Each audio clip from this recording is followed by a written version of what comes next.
Hello, this is Ricky Baez, and you're listening to the Higher Calling Podcast.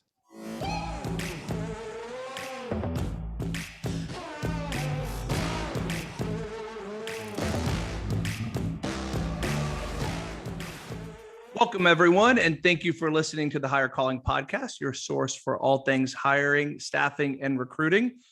I'm Pete Newsome, and I'm back with Ricky again today. How are you, Ricky? It's a Friday. We're recording on a different day than we typically do. Friday the 13th, no less. So I don't know if you've noticed that, but as today is one of those days that we tend to forget what it means for people like you and me who grew up in that era, right? With the Jason movies. But yeah, it's going good so far, Pete.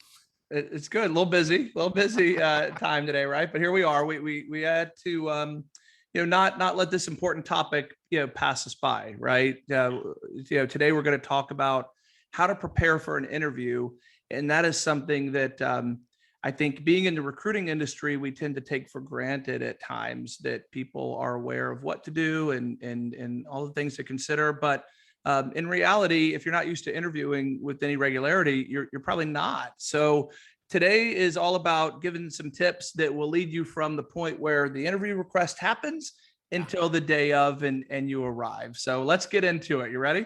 I'm ready. All right, man. What are we talking about first? So look, so once you get that exciting call where they tell you you're scheduled to interview on such and such date, you got to plan out what your time is going to look like from the time that they invite you to interview until D-Day. So the first thing you got to do, we got 7 points. And the first one is, and some of these are going to be obvious, but some of these are not, but it's a good reminder, prepare resumes for interviews. So here's what that means to me, Pete. What that means to me is you can't just show up into an interview with just your resumes that you've had for years, right? Things have changed. Obviously, you have modeled it in such a way that it got to the applicant tracking system that got you to connect with the hiring authorities or the interviewers, so you can go ahead and get an interview. So you made it that far, right? But now you got to make it look so it's presentable and it feels good in the hands of the people who are going to interview you. But more importantly, they're going to make a decision about you, whether you can go into that company. So how do you prep? To me, I'm really particular about the paper. Is that something you pay attention to? Not so much. No, really? No. So it could be a No. regular copy paper for you. As opposed to what?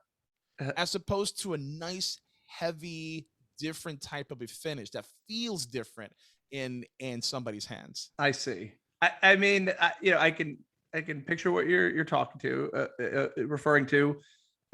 I think a lot of resumes are printed on heavier stock, if we want to use, I think that's the right term. But in the year 2021, I don't know that is as important as it was in years past, right? And the reason is, most interviewers or most interviews will take place virtually. When you do meet in person, I don't think that's going to be a factor in what the outcome is going to be. But I will concede that if you, all things being equal, it would be nicer to have heavier stock than not. So yes, I would agree with that. I would stay away from scented resumes. I know you're a fan of those at times, but I am so not. Okay. All right. I know we've talked about it in the past, but I use that as a joke, right? Because how do you stand out? And then you see perfume or cologne and kind of takes me back to the 90s, cool water in your car. I don't know with you. So I want to make sure that if we're what we're talking about, keeping you on your toes, sir. But what's often amiss from people that's easily avoided if you think in advance is to make sure you bring the resumes. I mean, that's what's most important. And because it does show that you cared, that you were thoughtful, that you weren't just showing up on the fly. And that does send a good message. And you want to make it an easy scenario for the interviewing team. So bring multiple copies. If you can find out how many people are going to be, you're going to interview with in advance, that's part of it too.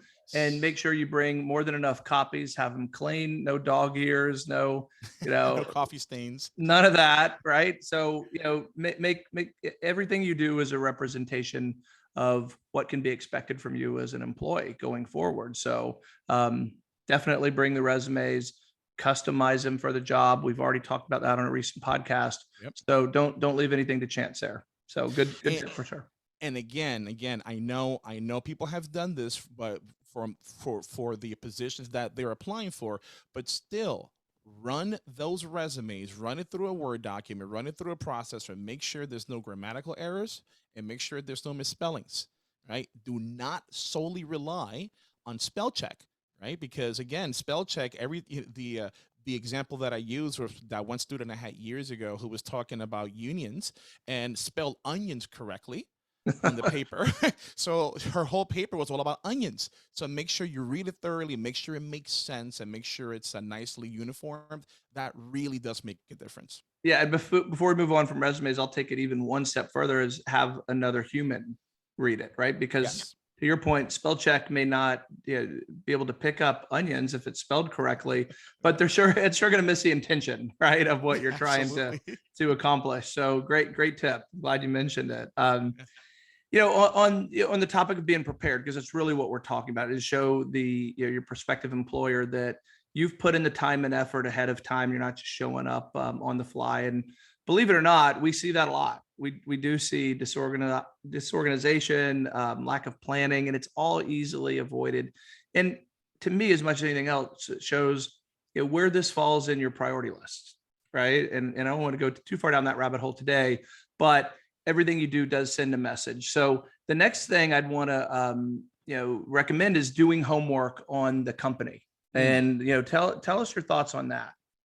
So it's the worst thing you can do is just to go into an interview and make the interviewers feel like they're the second or third or fifth priority in the day, right? So you want to go in there prepared, doing your homework and fully understanding who the organization is, where they stand in the market, and where do they excel, but more importantly, what areas of opportunities do they have?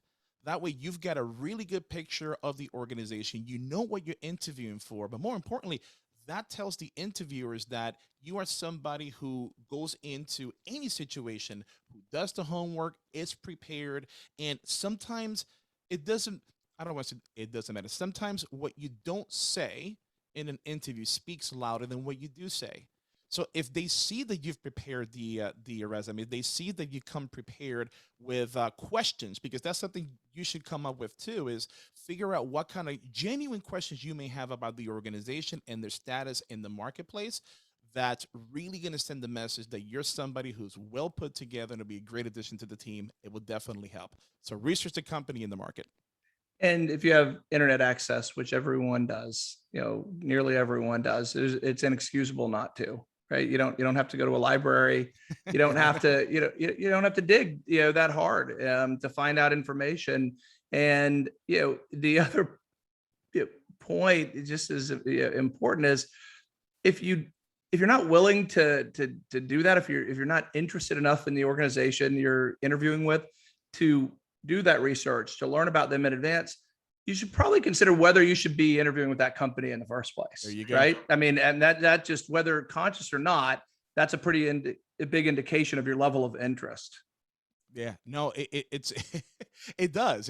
And especially if they're interviewing, I don't know, 10, 12 people in that day or for that position in a week, then yeah, it's if you come in unprepared from that perspective, you come in disinterested, that in itself could be the straw that broke the camel's back, not to be considered. So you got to make sure that you go in, but more importantly also, make sure you got some relevant questions if you have questions, right?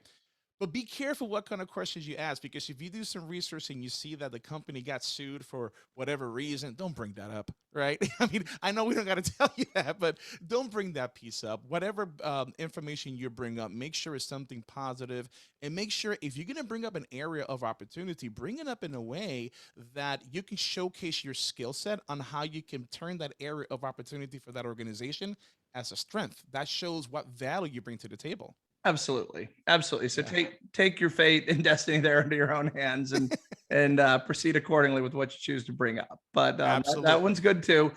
Shouldn't be necessary, but yeah, since we're talking about it, let's cover all the bases, right? So That's right. so next point, preparing questions, right? All in the this is really all about preparation, is what we're talking about today. You've done, your experience background. If you've had a phone screen, everything up until this point has set you up for the opportunity, and what's going to happen next is going to be determined by everything you do.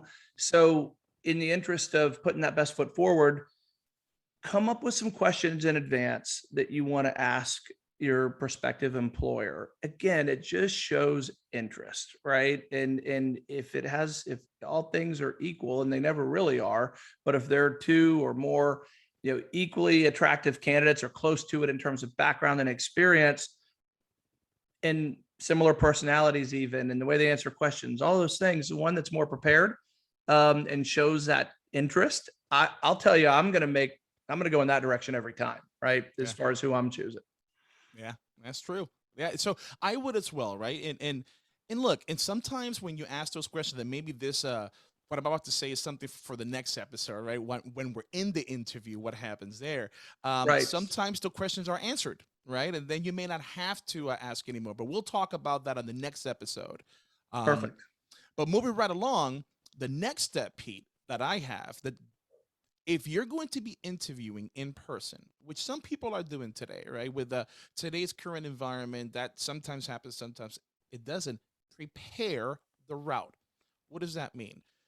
Do not show up to the interview that being the first time you drive the route on how to get there. Especially we're in Central Florida. We all know how bad I-4 can get, and especially in the summertime, we all know that right around 4:35 p.m. it starts thunderstorming. So make sure that before the interview you plan that route around the same time that you're supposed to get there. That way you get a good feel of the traffic, and that way you're not running late, and that way you can plan for all those things that you may not be able to foresee. And maybe there's construction. You've got to be able to plan that route ahead of time so you can get there with plenty of time to go in, do what you need to do, and you're right in the interview right on time. So there's a perfect segue, right, to something that I am a big believer in, which is to define what is on time, right? You're going to an interview. So I'll give you my answer after we hear yours. What is on time? What does that mean? To me, on time is when you walk in the door 10 minutes before. I've had people walk in the door 45 minutes before, an hour before, and they think they're showing their potential employer initiative. Like, wow, this guy gets here early. I think it does the opposite effect. When somebody comes, because look, if the hiring authority has a schedule like I do, I am in back-to-back meetings, and if somebody comes in that I'm supposed to be meeting with an hour later, the front desk is going to text and say, "Hey, so and so is here." Now I'm worried about that person who showed up early and finishing this meeting, and it just throws me off, right? So my suggestion is come in, walk in 10 minutes early, show your ID, be nice to everybody, and just let them know you're there. That's perfect. So to me, 10 minutes, it's a good buffer. It's a little tight. It's a little tight for me. I Yeah. have to say. Okay. So I Okay. agree with you about the 45. That's too soon. For all, maybe there's a lobby that's open, and you're in an awkward situation where people are having to look at you and vice versa. That does create it sends sort of a strange message, right? I'm not sure how I can articulate that exactly, but it's not going to work in your favor, right, to show up that early. Let's just concede that point. But the reason I think 10 minutes is a little tight is because what if there's a traffic accident? What if there's a school bus that needed to stop? What if 100 different things? And that 10 minutes, depending on how far your commute is, could put you in a bad situation. So what I always recommend is plan to be 30 minutes early in the area, ahead of time in the area, but then walk in, 10 to 15 minutes ahead of time. And I think 10 is probably the perfect number, right? We're saying the same thing.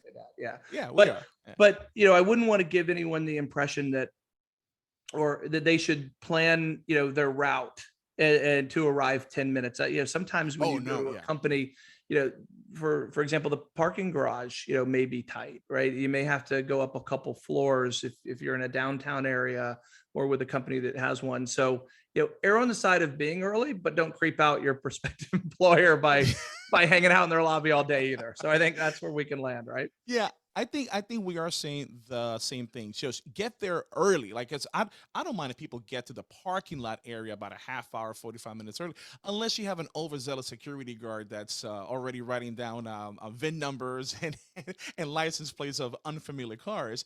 But no, yeah, you're right. It's you've got to plan for those things that will just pop up on you. So get to the area really early, but just hang out in the car or go somewhere where you can just walk in, come back, walk in at 10 minutes early.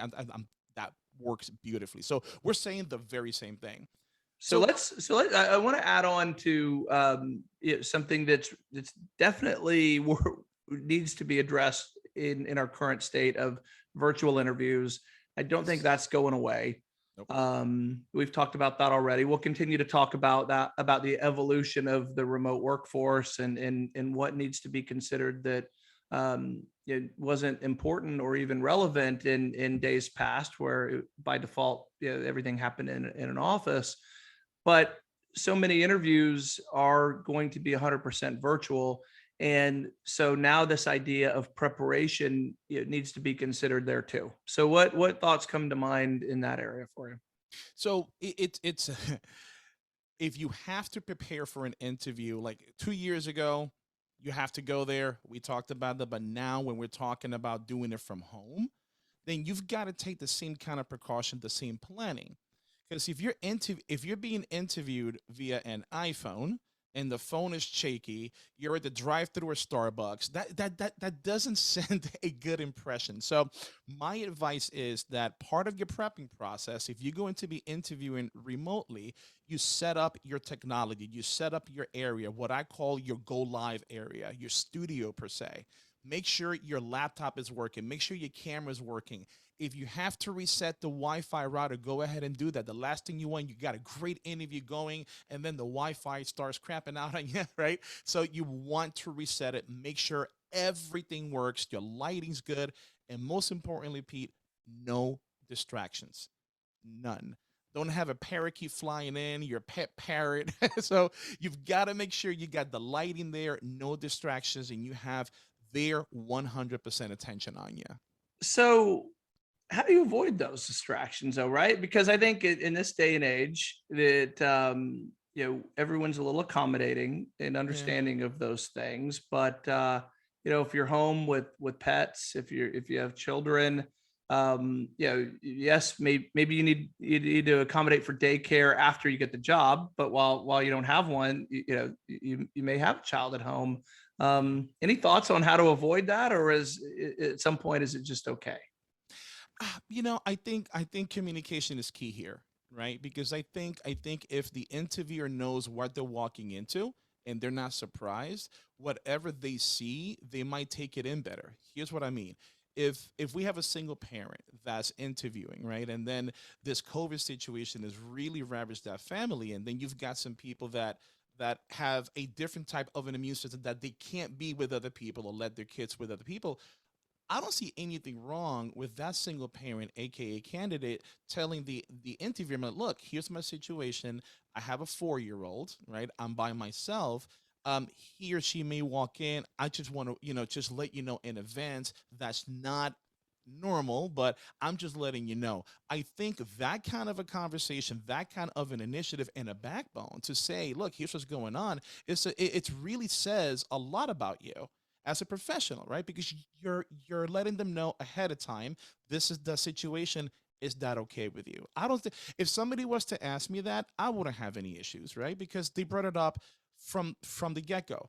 But if I don't know anything about it, next thing you know, somebody gets hit in the head with a Power Ranger, like from outside, right? Then I'm like, what was that? Did you not prep for this? I think communication is key there, and every organization is different. I will be okay with it.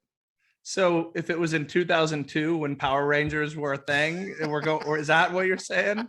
I'm showing my Or age. I know. or are you giving your son your old toys and pretending they're new? Which is it? They're my toys, there, Pete. Not his. They're still your toys. Okay, They're that's mine. fair. Yes, sir. Well, what's interesting is you were talking. I haven't, and I didn't think of this in advance, but how someone reacts in that situation, right? Do you apologize in advance for what may happen? How do you react if and when it does happen? The Power Ranger comes flying in, a dog, starts barking. How how the individual who's interviewing reacts is going to send a message, right? What do they say up front? How, do they take it seriously, or do they act dismissive of the whole thing? Because if you are in if how you behave in that interview is going to is going to be a pretty big indication of how you're going to be as an employee.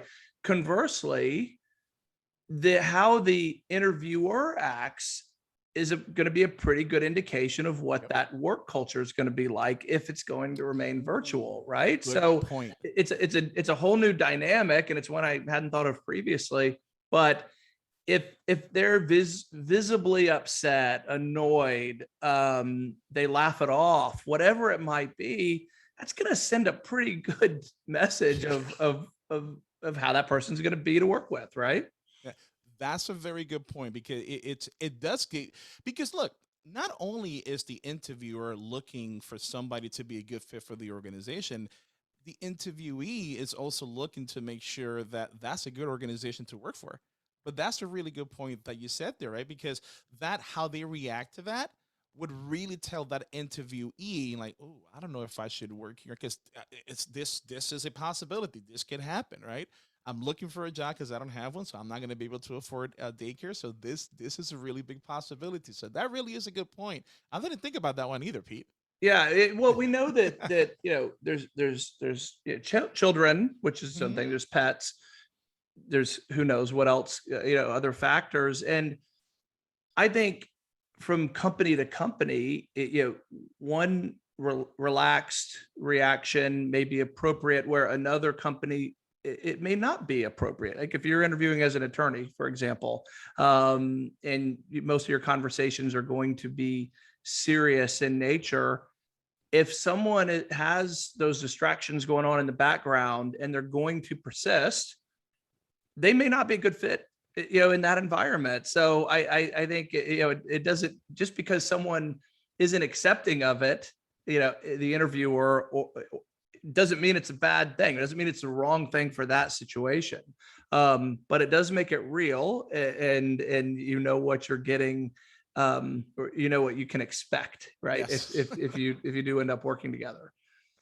Yeah, so yes, so it is a two-way street as far as what kind of culture you are going to be walking into. But one thing that just hit me right now, Pete, and it's because I know a lot of parents do this. They use their kid's computer to do the interview, and you got to be careful with that as well because you have to you got to make sure that whatever program you're using doesn't have any weird filters that your kids may have used to talk with their friends.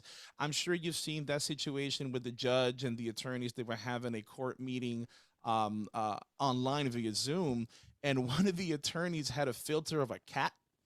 And Of I don't know if course, you saw that, right? And of then, course. and he's trying to turn it off, and the poor guy is telling the judge, "I swear I'm not a cat. Not a This cat. is a filter." Beautiful. So yeah, make sure that you test it with somebody. Test it with somebody. Call your friend, call your neighbor, and say, "Hey, can I test this with you?" Just to make sure everything is coming across the way you want to be represented in that interview. I am So not a cat. That's it. I think I've I'm glad watched he that many verbalized it. times. Yeah. It never gets old. I'm gonna pull it up later today and go watch it Me again. too. You know what? Go Going along that, Pete. As far as finding somebody else to help you with checking your Zooms, checking technology. Another thing that I do recommend, and I want your opinion on this, is if you're doing all this research about the company, you're doing all this research about it's about what questions to ask with the organization and what kind of questions, how you respond to that questions. One of the things that I love to do, and I give advice to people who are nervous going into an interview, is to reach out to somebody via Zoom and have a mock interview with them. Have them ask you these questions, record that conversation, answer them as if you were in the interview, and review the tape and ask for feedback. Because you in your head, you know how you come across. You in your head, you know how you formulate your thoughts. But the experts on how you come across are the people who receive your message. So you should really listen to what they have to say and listen to that feedback, because what they hear, that's exactly what the interviewer is going to hear, and that more closely aligns than what you have in your head. What do you think about that? So there's some merit to that for sure, and some benefit to doing it. But I become I'm conditioned to become uncomfortable when an interviewee starts asking for too much feedback and information from their neighbor, friend, aunt, uncle, cousin, whoever it might be, because being a staffing professional, we hear these things all the time from people that so and so told them X, and it's often really bad advice. Really, really bad advice. Okay. And one of the things that in quite frankly, we see it even from professionals who have a big presence on LinkedIn, for example, have written books and put themselves out as authorities on these kind of topics, will often give really bad advice, and often in doing so, the bad advice that they're giving is what the employee or the interviewer wants to hear.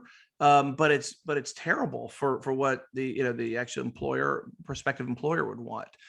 Don't worry about being on time, right? If they're the kind of company you want to work for, then they shouldn't care about stuff like That's that. They horrible understand things advice. happen. Okay, it's awful, but I don't want to name names yet, and you could probably figure out who I'm referring to. If you're a regular LinkedIn user, for example, there's a couple people that immediately come to mind, and they put out these things, and they're always anti-establishment. The employee, is shouldn't have to worry about impressing whoever they're interviewing with, right? Like I don't know that that's literally the way they've put it, but it's close, and it gets a million likes, and everyone's for it, but it's terrible advice. And I've been tempted at times to reach back out or to reply or to challenge these people to a debate, and because they're not they're serving their audience very poorly in that. So I'm off topic. That's just a hot button for me, because it's been going on a couple of years now, and every time I see it, I'm like, oh man, there's a lot of people who are going to get passed over for a job because they don't think that their appearance matters, that being on time matters, what I consider to be just common courtesy, respect for the situation at hand.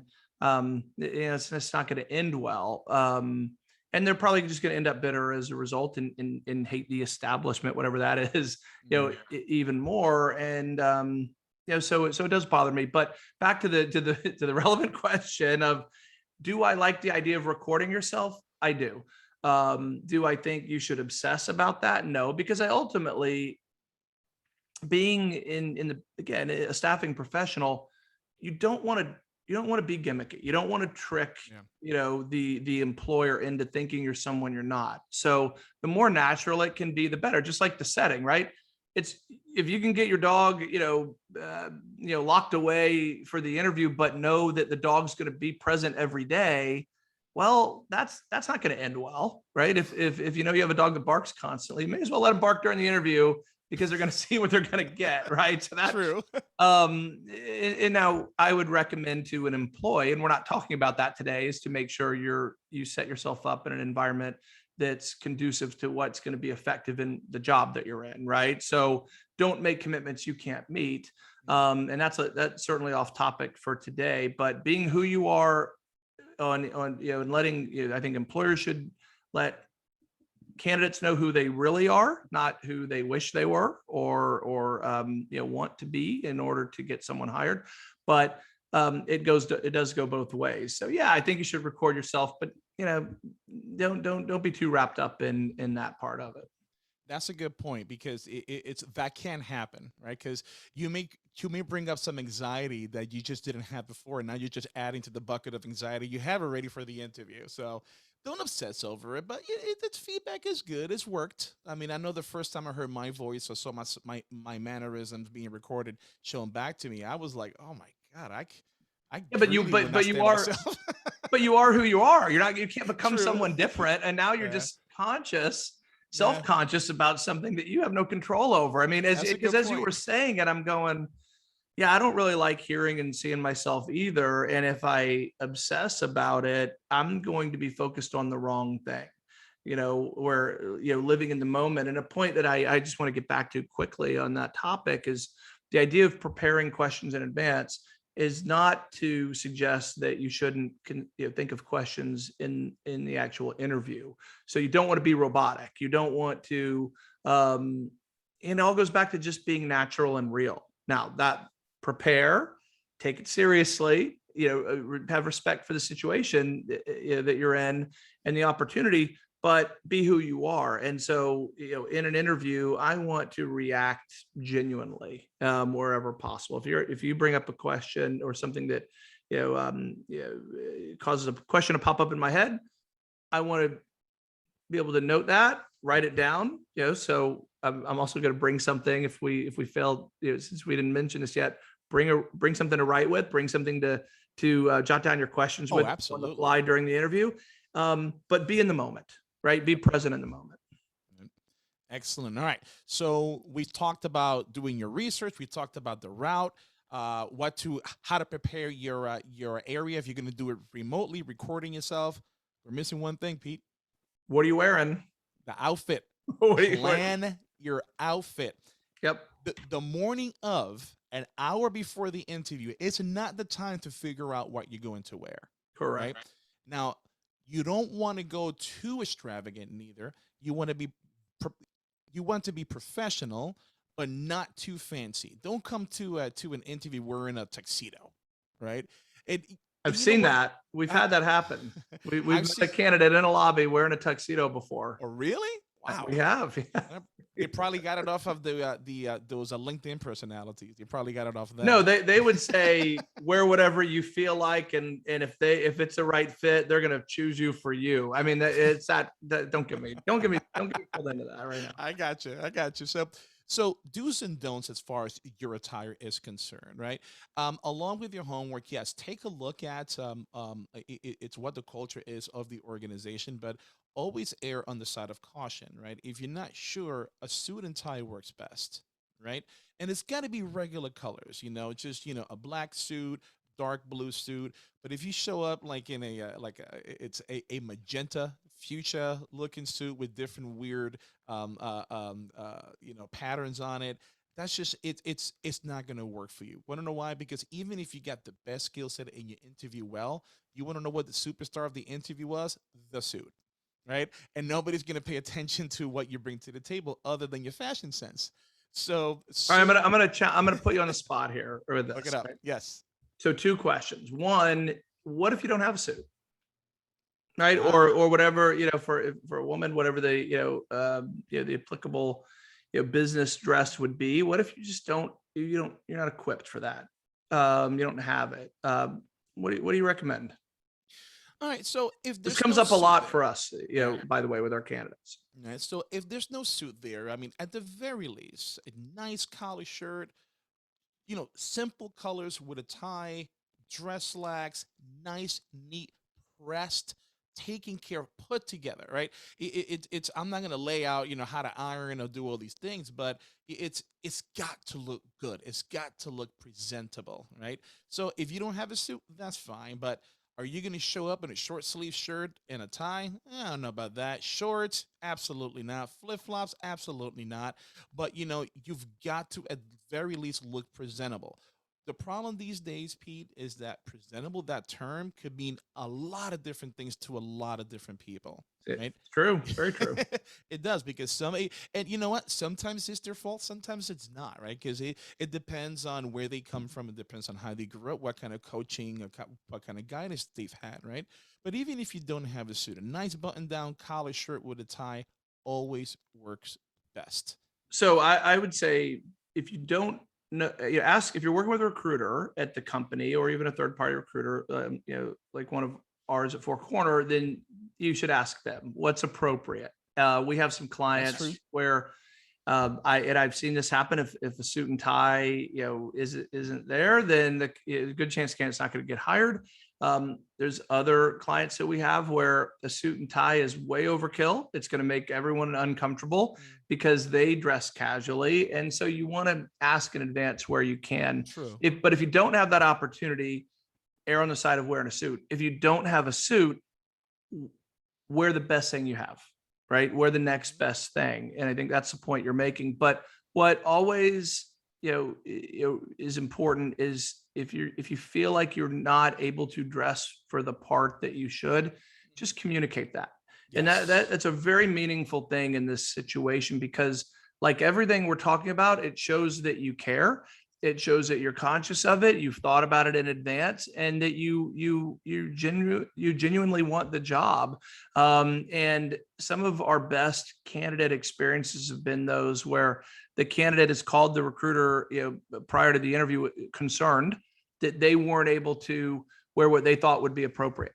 And we've had some cool things happen where our recruiters have brought clothes to their own clothes, ties. There was a point in our office where we had a lot of ties just hanging around for that situation, just in case. We keep talking about how men dress, but I think it's because that's how we dress. And of course we acknowledge that women, business dress is its own concern. And so we don't want to get too distracted by that, but express, if you're a candidate and you feel like you're not equipped because you don't have the means, you don't have the clothes that you think you should have, just express that concern, and it all takes care of itself. So I would never want anyone to hesitate or be afraid to go to an interview because they didn't feel like they were prepared, and take it from someone who knows this intimately and does it for a living, has been doing it for a long time.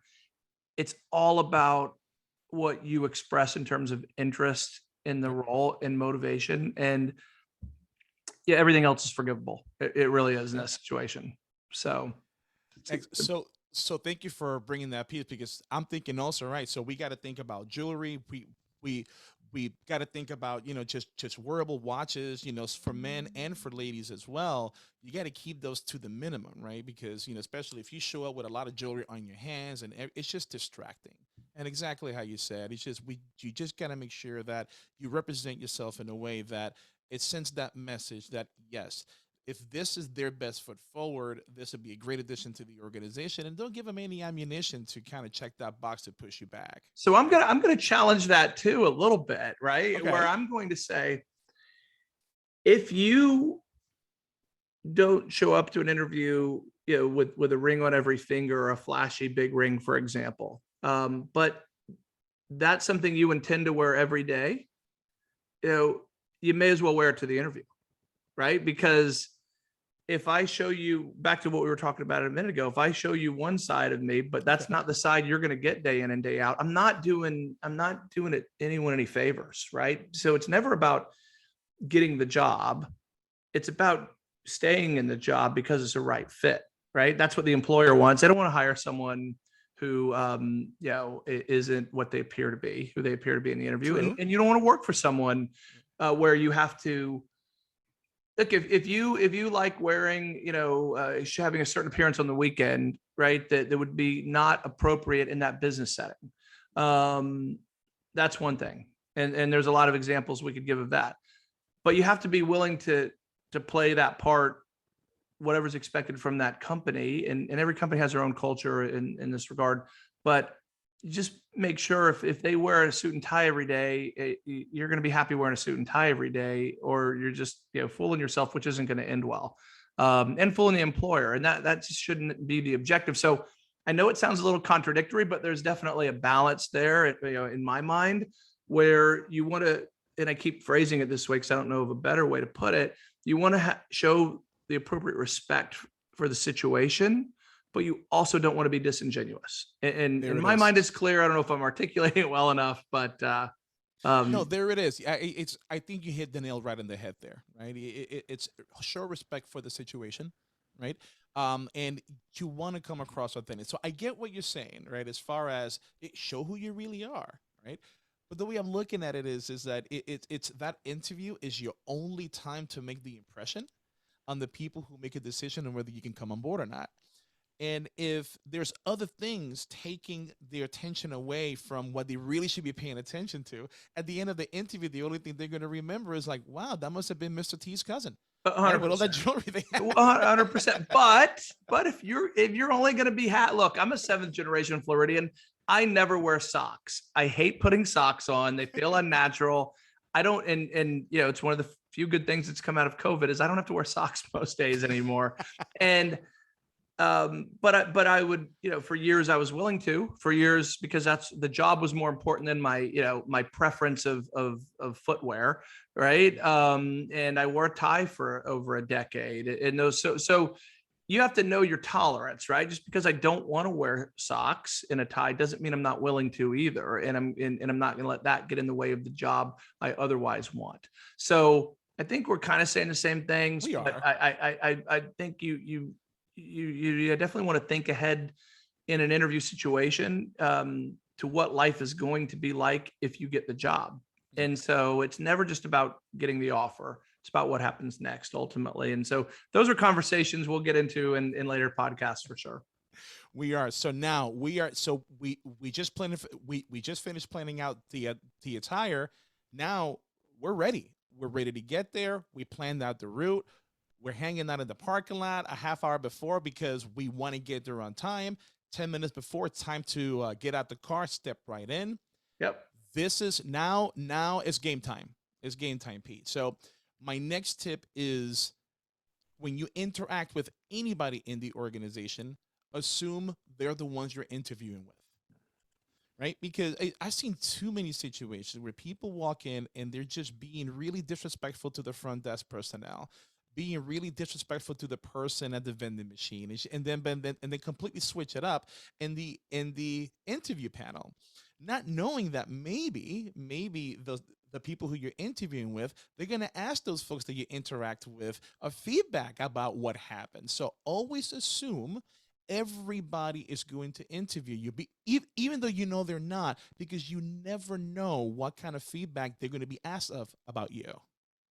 You're 100% right. I believe in this from so many different angles, but we've seen it happen where for internal hires at Four Corner, whoever our receptionist was at the time, if they got a bad impression for someone that was meaningful to us, and we would see that happen because it shows character, who they really are. But also in large companies, that receptionist knows and sees all. Yes.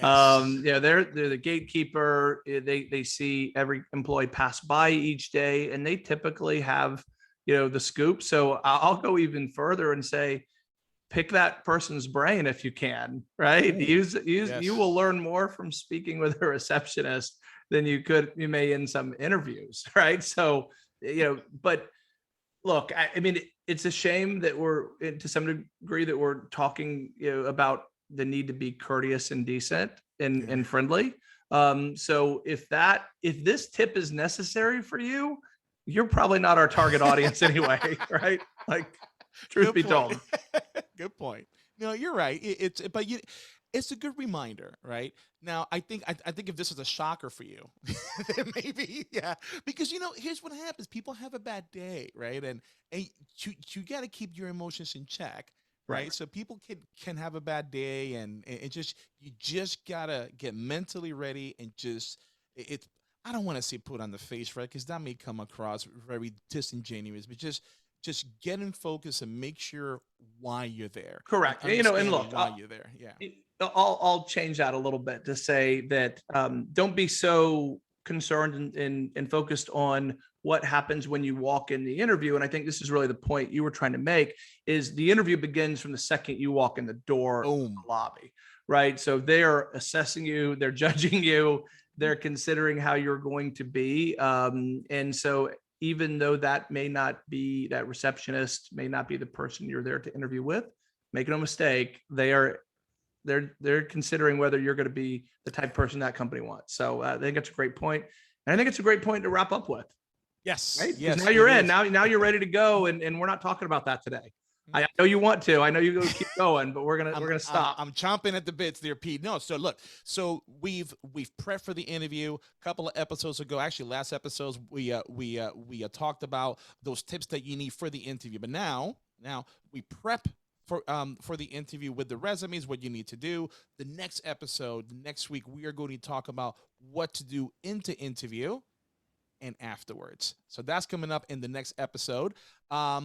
Hire calling at fourcornerresources.com. That is the email address. If you have any questions or show ideas, go ahead and just send us an email. Give us some feedback. Hire calling at fourcornerresources.com, or just give us a call. Talk to any of our recruiters, especially if you need staffing services. You might as well come to the best. You're listening to it.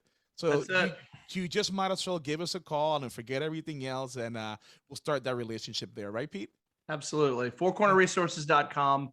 We'd love to hear from you on the show. But if you're on the market or you're looking to hire, that is what we do. We'd love to connect. So thanks, Ricky. Have a great weekend. Friday Thank 13th. Are you watching any scary movies? Oh, yes, sir. Yes, I rented 1 through 4. Those are my favorites. Yes, I did see rent. Amazon Prime, they're on there.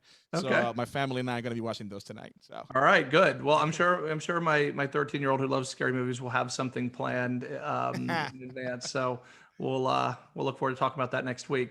So have a good Roger that. weekend. Have a good one, folks. Drive safe. Have a good night. Bye.